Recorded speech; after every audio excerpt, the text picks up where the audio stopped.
چہلم منایا جا سکتا ہے, 40واں منایا جا سکتا ہے؟ دیکھیں اگر ہم نبی صلی اللہ علیہ وسلم کی سیرت کو دیکھیں, میں نے ہمارے لیے اسٹینڈرڈ وہی ہے, قرآن حدیث. وہ نہ قرآن میں کوئی چہلم کا ذکر ہے, نہ حدیث میں کسی جگہ چہلم کا ذکر ہے, صحیح ہے, نہ صحابہ کرام سے ہمیں کوئی ایسی روایت ملتی. تو میں تو نہیں کر سکتا میرے نزدیک. تو پھر آپ کیوں چہلم مناتے ہیں؟ دیکھیے ہم چہلم میں کیا کرتے ہیں, آپ جا کے میں آپ کو دعوت دیتا ہوں, آپ آگے چہلم میں دیکھ لیں, سارے بیٹھ کے روتے ہیں بس. چہلم میں کیا کرتے ہیں, میں عرض کرتا ہوں ابھی, چہلم میں کیا کرتے ہیں, روتے ہیں. اب عاشورے پہ کیا کرتے ہیں, روتے ہیں. 10ویں پہ, سویم پہ, تیجے پہ, جو بھی آپ اس کو نام دیں, 25 قسم کے نام ہیں مختلف جو کراچی میں قومیتیں پائی جاتی ہیں, ہر ایک کا اپنا لفظ ہے. کرتے کیا ہے سوال یہ, اس میں ہم امام حسین علیہ السلام پہ گریہ کرتے ہیں, حاضہ ہوا خلاص. اس میں جو ہے امام حسین صاحب کے گریے کا جو طریقہ کار ہے, ٹھیک ہے, ان کا ذکر مصائب سن کے, ذکر مصائب علماء اہل سنت ذکر کرتے رہیں, خود گریہ بھی کرتے رہیں. مسئلہ یہ ہے کہ جو فرما رہے ہیں کہ ہمارے پاس جو ہے نا وہ کوئی روایت موجود نہیں ہے. بات یہ ہے کہ ہم نے وہ دن کا نام رکھ دیا 40واں, ٹھیک ہے, یا 10واں. 10 دن گزر جانے پہ, 20 دن گزر جانے پہ, 20واں, 30واں, ایک ماہی, سماہی, بھائی آپ نام دو اس کو, ہمیں نام سے کوئی اعتراض نہیں. لفظ 40ویں سے ہمیں کوئی ایشو نہیں ہے. ہمیں پرابلم یہ ہے کہ جو عمل انجام دیا جا رہا ہے وہ ہو سکتا ہے, آپ اس عمل میں اگر کوئی خرافات نکالیں تو پھر حرام کہیں گے ہم بھی اس کو. اس عمل میں ایک مسئلہ ہے نا, میں عرض کرتا ہوں, مجھے بات کر لیجیے. صحیح مسلم میں روایت موجود ہے, جب شہدائے احد, ٹھیک ہے, ان پہ احد والیوں نے گریہ کرنا شروع کیا, شہدائے احد کے جو ورثہ تھے, تو نبی اکرم صلی اللہ علیہ وآلہ کا جملہ موجود ہے, یہ صحیح مسلم میں موجود ہے, اما حمزۃ فلا بواکی اللہ. یہ صحیح مسلم کی عبارت ہے, نبی اکرم کا فرمان مقدس موجود ہے کہ سب شہداء کو رونے والیاں موجود ہیں, لیکن حمزہ, میرے چچا حمزہ پہ کوئی رونے والی نہیں ہے. اگر یہ عمل بدعت تھا رونا, تو نبی تو منع کرتے, نبی تو دعوت دے رہے, پھر سارے شہداء کے ورثاء نے کہا بھائی اپنے شہداء کو چھوڑو, جا کے حمزہ پہ گریہ کرو.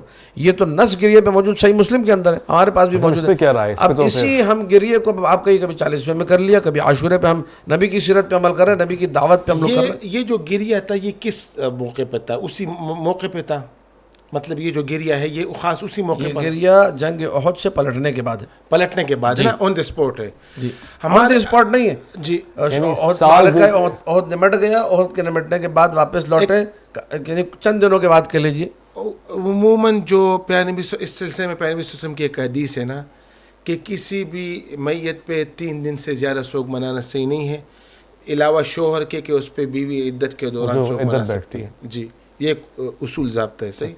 اب اسی اصول ضابطے کو دیکھتے ہوئے, مطلب ہمارا نظریہ یہ ہے بغیر کسی فرقے کو نشانہ بناتے ہوئے, اور یہ آپ کے ساتھ پچھلے دنوں ایک پروگرام میں جب سیرت عثمان رضی اللہ عنہ پہ بات ہو رہی تھی, وہاں بھی میں نے یہ بات کی کہ ہمیں کسی پہ آوزاری گریہ منانے کے بجائے ہمیں ان کے کردار کو سامنے لانا چاہیے, اور ہمیں ان کی سیرت کو عام کرنا چاہیے, اس پہ عمل کرنا چاہیے, اس پہ وہ کرنا چاہیے. اب عموماً جو اس طرح کے جو پروگرامات ہوتے ہیں وہ مین روڈز پہ ہوتے ہیں, اس سے لوگوں کو آنے جانے کی تکلیف, وہ معاشرتی مسئلہ ایک طرف ہے, مگر فقہی طور سے کیا سیدنا امام حسین آپ ہمارا سلام, آپ کو آپ کا سوگ منانا, گریہ کرنا, یاد کرنا جائز ہے, مناسب ہے؟ دیکھیں یاد کرنا اور مطلب یاد کرنا اس میں کوئی منع نہیں کر سکتا. گریہ کرنا, رونا, اس پہ دکھ کا اظہار کرنا وہ بھی نہیں, لیکن اس کے لیے ایک دن تخصیص کرنا, پھر ایک خاص شکل تخصیص کرنا. تو دیوبندی علماء کو روتے ہوئے دیکھا ہے امام حسین کے غم میں, میں نے خود دیکھا ہے. وہ کہہ رہے ہیں لیکن مجلس میں نہیں روتے, وہ کہہ رہے ہیں. مطلب کہنے کا مقصد یہ ہے یہ مجلس ہے, ابھی ہم لوگ یہاں بیٹھے ہیں نا, یہ بھی مجلس ہے. مجلس لفظ کا معنی بیٹھا کے, وہ آپ نے معاشرتی طور پہ نام رکھ دیا کہ مجلس کو اہتمام ہو, کوئی بڑا امیر کائنات کے بارے میں محمد مصطفیٰ صلی اللہ علیہ وآلہ وسلم ختم مرتبت کا ارشاد موجود ہے, زینوا مجالسکم بذکر علی بن ابی طالب. اس میں تھوڑی ہے کہ تم ٹینٹ لگا کے, دنیا بلا کے, مائک لگا کے جو ہے نا کوئی ذکر کرو, وہ مجلس ہے. مجلس یعنی تم جہاں بھی بیٹھو اپنی اس بیٹھک کو متبرک کرو, ذکر علی زینت دو. فرمان کنز العمال میں موجود ہے حدیث, علی متقی ہندی جونپور نے نقل کی ہے. دیکھیں اس کے لیے یہ مطلب جس طرح جو شکل اپنائی جاتی ہے نا, میں کہتا ہوں کہ اس کی ضرورت نہیں ہے. اچھا, مطلب ہر ایک کا اپنا نظریہ ہے. اس کی وجہ یہ کہ امام حسین رضی اللہ عنہ کا جو کارنامہ ہے، اسلام کہتے کہتے رک جاتے ہیں، کیا سوچ کے حسین رضی اللہ عنہ کا صحیح بخاری میں علیہ السلام موجود ہے. اس کی وجہ کیا؟ آپ علیہ السلام کا آدھا کہتے ہیں پھر رکتے ہیں پھر سوچتے ہیں. شیعوں سے تشابہ نہ ہو جائے. نہیں شیعہ ہمارے بھائی ہے، دوست ہے. جس طرح ہم لوگ رضی اللہ نہیں کہتے ہیں، حالانکہ قرآن میں ہے رضی اللہ تعالیٰ عنہ، لیکن ہم لوگ علیہ السلام کے آدمی تو خود نے دے دیا نا. اچھا، کہنے کا مقصد یہ کہ وہ ایک ایسی ہستی، مطلب ان کا ایک کردار وہ ایک دن کے ساتھ تخصیص نہیں ہے، ان کو ہمیشہ یاد کرنا چاہیے، ہمیشہ ہر دن سوگ ہونا چاہیے. نہیں، سوگ نہیں ہونا چاہیے، ان کی سیرت کو اجاگر کرنا چاہیے، اس پہ عمل کرنا چاہیے، ان کے پیغام کو اپنا وہ کرنا چاہیے. یہ ہمارا نظریہ ہے. اور انشاءاللہ اللہ ایک چیز سوال کرتا ہوں میں عالم اسلام کی طرف سے. ابھی ہم لوگ یہاں بیٹھے ہیں، اگر مثلا آپ یا میں یا اویس بھائی کوئی بھی ایسے، ابھی تو محرم بھی نہیں آیا، ویسے ہی یاد کرتے ہیں سیرت امام حسین کو، اور وہ جو یزید ملعون کے جو مظالم تھے جو اس نے کربلا میں ڈھائے، امام حسین السلام پہ قتل کیا، اہل بیت علیہ السلام کو جس طرح در بدر پھرایا، اسے یاد کر کے ہماری آنکھ میں آنسو آ جاتے ہیں. اس میں کوئی بدعت ہے، کوئی شرک ہے، حرام ہے؟ اور اگر اس کے ساتھ ساتھ اگر ہم یکم محرم الحرام کو سیرت حضرت عمر فاروق رضی اللہ عنہ پہ بھی کوئی پروگرام کرے، کتنے آپ میرے تو سوال کا جواب نہیں. ہم تو آپ کاؤنٹر نہیں کریں، میرے سوال کا جواب دیں. آپ دیکھیں، میں اس کا جواب میں دوں گا. نہیں، ہم کہہ رہے کہ اس پہ آنکھوں سے آنسو جانا بری بات نہیں، بلکہ سعادت میں سمجھتا ہوں اس کو. لیکن میں کہہ رہا ہوں اس کو دن کے ساتھ خاص، یہ بہت اچھا پیغام جائے گا اس پروگرام کے تھرو. جی، ہم کہہ رہے کہ اس کو پورا سال کبھی بھی آپ امام حسین السلام کو یاد کریں. جی، آنکھوں میں آنسو، بڑی اچھی بات ہے. لیکن ساتھ میں یکم محرم الحرام کو حضرت عمر فاروق رضی اللہ عنہ کی قربانی کو بھی نہیں بولنا چاہیے. میں عرض کرتا ہوں اس کا جواب یہ ہے. اور اس میں علامہ صاحب میں ایک پیغام دوں گا. جی جی، آپ اس طرح کریں، آپ حضرات کریں کہ یکم محرم الحرام کو اس پہ پروگرام کریں اور ہمارے پروگراموں میں بھی آئے اور ہمیں اپنے پروگراموں میں بلائیں، تاکہ یہ درمیان ہماری میں عرض کرتا ہوں ہماری ایک مجبوری ہے. ہماری مجبوری یہ ہے کہ عالم اسلام میں شیعہ اتنی بڑی تعداد میں ہے نہیں، ٹھیک ہے، کم تعداد میں ہے. اہل سنت اور دیوبند جتنے بھی اہل سنت کے فرقے حزب مسالک مثلا، وہ زیادہ تعداد میں ہیں. اہل بیت علیہ السلام کا ذکر سوائے ہمارے کوئی کرتا نہیں. اگر یہ چاہ رہے ہیں کہ ہم وہ بھی چھوڑ کے پھر ہم لوگ اصحاب کا ذکر شروع کر دیں تو پھر سارا عالم اسلام اصحاب کر رہا ہوگا، اہل بیت کا کوئی ذکر کرنے والا ہے نہیں. تاریخی طور پر حضرت عمر کی جو شہادت کی تاریخ وہ یکم محرم ہے نہیں، ٹھیک ہے، وہ پہلے ہے.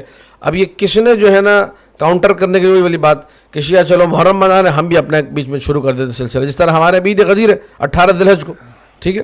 حضرت عمر نے سب سے پہلے یہ الاوائل میں امام ثعلبی نے لکھا ہے، یہ ثعلبی نے، ٹھیک ہے، ابو ہلال عسکری نے، بڑے بڑے علماء نے لکھا ہے اس کو کہ بخن سب سے پہلے آگے کس نے کہا جی؟ حضرت عمر نے کہا.